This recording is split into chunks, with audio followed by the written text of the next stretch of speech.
Good morning, Cullman. Thank you for joining us on Cullman Today. I'm your host, Christine Wiggins, and today is Friday, February 6th. Coming up on Cullman Today, Wallace State is one step closer to launching Lions Village in Hanceville, a tiny home community designed to help student parents stay in school and finish strong. Plus, a big change is coming to the Cullman County Courthouse.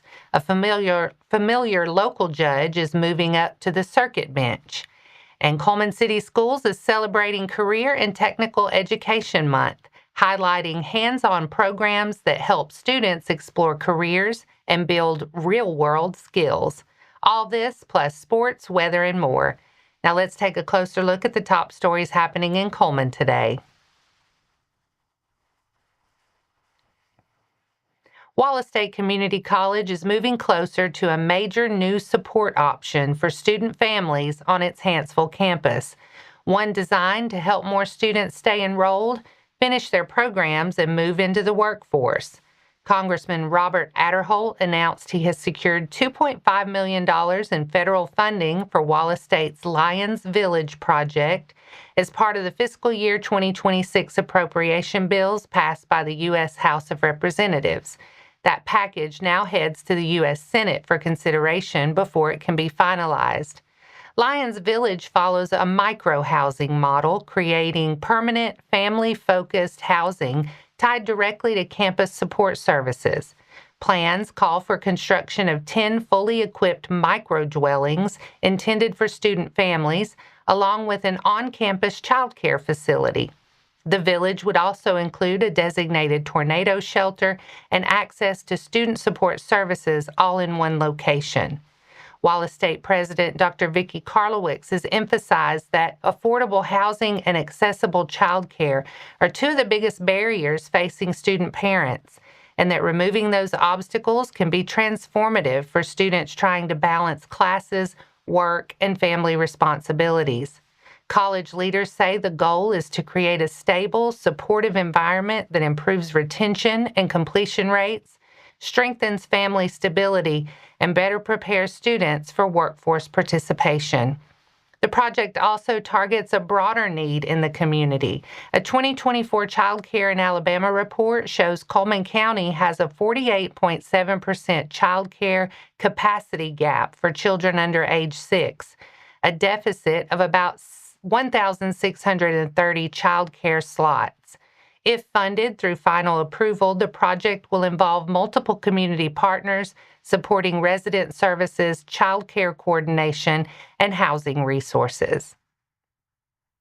Cullman County District Court Judge Chad Floyd has been appointed to the 32nd Judicial Circuit bench.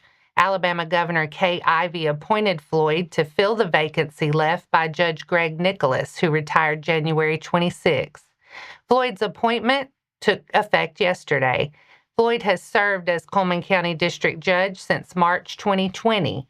He was appointed to that position by Governor Ivey and later elected in November 2022.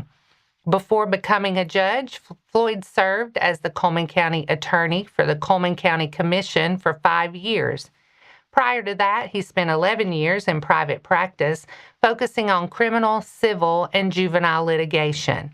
Floyd is a graduate of the University of Alabama's Culverhouse College of Business and the Mississippi College School of Law. He is licensed to practice in both Alabama and Mississippi.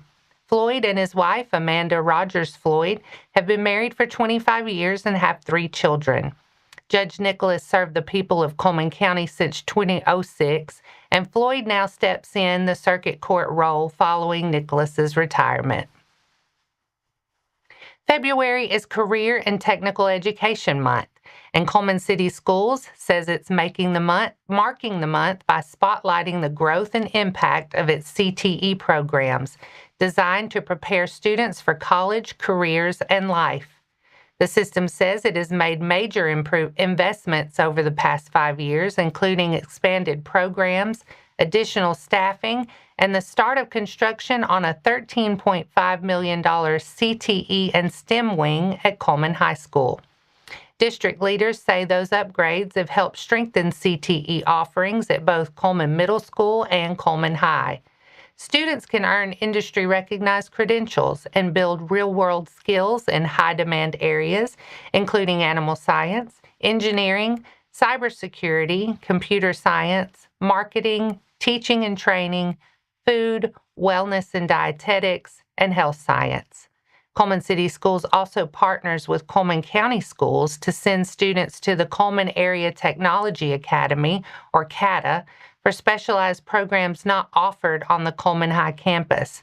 The district also works with the Academy for Craft Training in Decatur, which provides hands-on training with tools and equipment, internships, and pathways that can lead to job offers after graduation.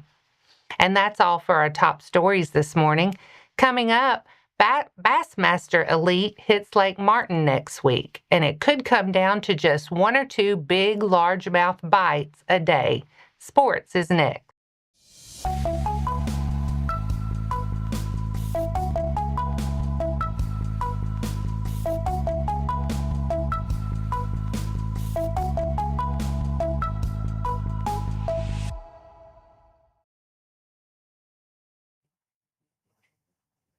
Welcome back. The Prespawn bite could be the story at the 2026 Lippert Bassmaster Elite at Lake Martin, with bass expected to push towards staging areas as temperatures warm, according to 2025 Bassmaster Open's Division I champion Lucas Lindsay of Auburn.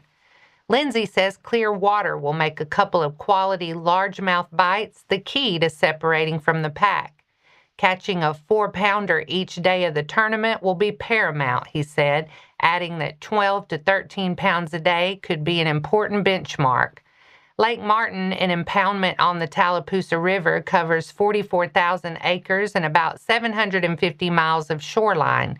Spotted bass dominate, but a largemouth kicker can swing the standings. Forward-facing sonar will be allowed, opening an offshore bite for suspended spots. The 4-day tournament is scheduled for February 12th through 15th, with takeoffs and weigh-ins at Wind Creek State Park in Alexander City. Anglers launch at 7 a.m. Central and return for weigh-ins at 3 p.m. The full field fishes days 1 and 2. The top 50 advance to Saturday, and the top 10 compete Sunday for $100,000 and the Blue Trophy. And that wraps up sports for today. Coming up next, Cullman Fire Rescue just gained 4 new smoke divers, a rare elite certification held by less than 1% of firefighters. Plus, a simple drive home after band practice turned into a big moment. 3 local students were honored for stepping in to help a deputy during a tense call.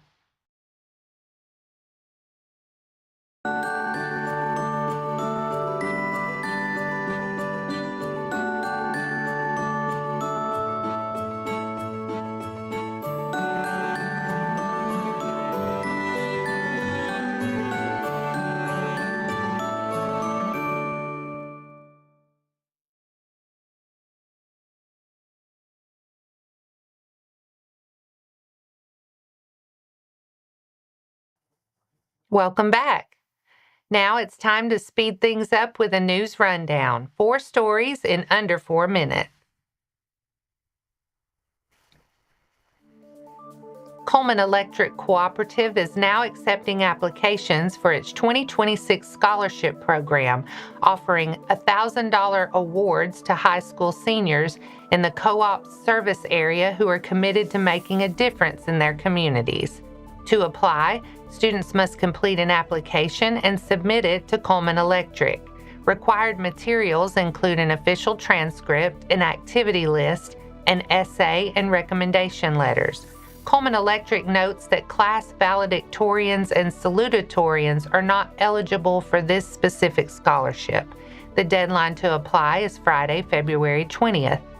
And a reminder, there's a second opportunity too. The Electric Cooperative Foundation Scholarship is a separate scholarship from the Cullman Electric program. High school seniors in the area can apply, and the Alabama Rural Electric Association Committee will select 1 student from the Cullman Electric service area to receive that award. For the Foundation Scholarship, applications may be submitted on paper or online, but all documents must arrive in Montgomery by the same deadline, Friday, February 20th. The three Cullman County students are being recognized by the National Association of School Resource Officers after stepping in to help a deputy during a tense call last fall. The Cullman County Sheriff's Office says the incident happened last October 2nd when a deputy responded to a suspicious vehicle report and encountered a person who appeared to be impaired and became aggressive. As the deputy struggled to regain control, three students, Aiden, Isaac, and Tyler from Hanceville Middle and High Schools, happened to drive by after band practice, stopped, and helped the deputy de-escalate the situation. School Resource Officer Blake Golden presented the students with NASRO's You've Been Caught Doing a Good Deed certificate, recognizing their awareness and willingness to help keep the community safe. NASRO members can use the certificate to highlight positive student actions. Good deed stories can be emailed to caitlin.candelaria@nasro.org. The Cullman Area Chamber of Commerce and Visitors Center spent the day in Montgomery for Chamber Day at the Capitol, hosted by the Chamber of Commerce Association of Alabama. The event brings together more than 120 chamber professionals, volunteer leaders, elected officials, and business and community leaders from across the state to highlight how local chambers support Alabama's economy, communities, and workforce. The Cullman Chamber says its group spent the morning listening to updates from state leaders and area elected officials, then spent the afternoon visiting with Cullman's local legislative delegation at the Alabama State House. Chamber leaders say they appreciated the chance to connect directly with lawmakers and thanked local officials for advocating for Cullman County and the region in Montgomery. Cullman Fire Rescue is recognizing 4 firefighters who have earned one of the toughest certifications in the fire service, smoke diver. The department congratulated its newest smoke divers, Lieutenant Dave Argent, Engineer Michael McLemore, Paramedic Drew Turner, and firefighter Kane Yates. Cullman Fire Rescue says smoke diver program is a grueling week-long course that tests firefighters physically and mentally, and the certification is held by less than 1% of the fire service. The Alabama Smoke Diver course is designed to sharpen real-world firefighting skills through realistic, high-intensity training. Students go through physically and mentally taxing exercises in multiple environments, with each day starting with a fitness event, followed by drill field, evolutions and scenarios involving heat, smoke, and live fire training, often while working in full protective gear. Department leaders say the achievement reflects serious dedication and preparation, and it strengthens the team's ability to perform when conditions are at their most dangerous. Congratulations again to Argent, McLemore, Turner, and Yates for completing Smoke Diver. And that's your 4 stories in under 4 minutes.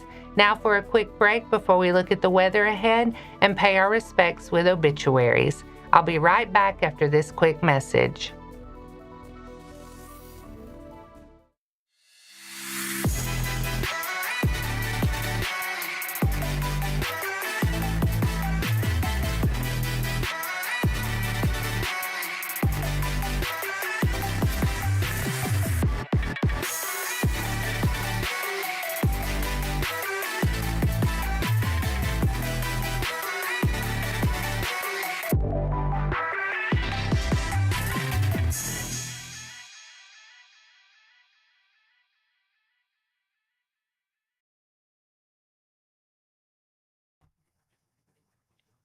Let's take a moment to pause and remember those who lost their lives this week.